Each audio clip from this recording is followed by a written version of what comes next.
Annyira jó érzés azt tudni, hogy mellettem vagy. Érjen bármi, lehet akárkikre erősebb vagy.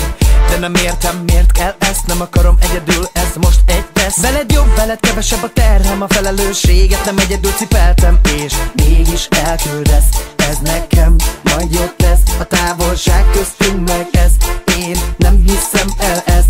Nem akarok bele gondolni, nem akarom átfontolni. Tudom azt, hogy mire vagyok képes, megteszem magamért és érted.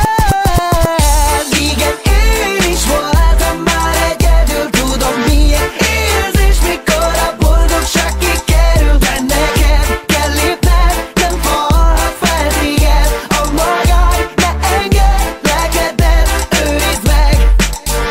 Igen, én is voltam már egyedül, tudom milyen érzés, mikor a boldogság kikerül. De neked kell lépned, nem falhat fel téged a magány, ne engedlek ebben, őrizd meg.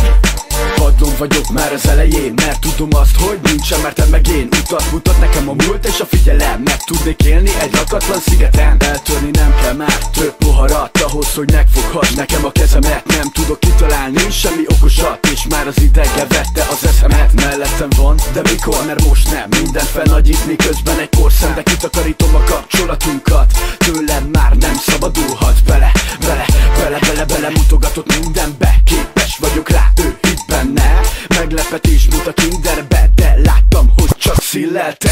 Igen, én is voltam már egyedül, tudom milyen érzés, mikor a boldogság kikerül. De neked kell lépned, nem falhat fel téged a magány, ne engedlek ebben, őrizd meg.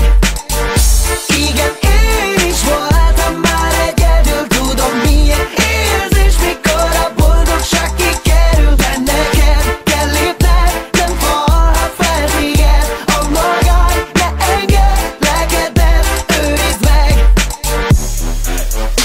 Annyira fáj most ez az érzés. Úgy fáj, nem tudom tartani egyedül a lépést. Nélküled nem bírom ezt a nyomást. Megkérhettél volna erre más. Igen, én is voltam már egyedül, tudom milyen érzés, mikor a boldogság kikerül. De neked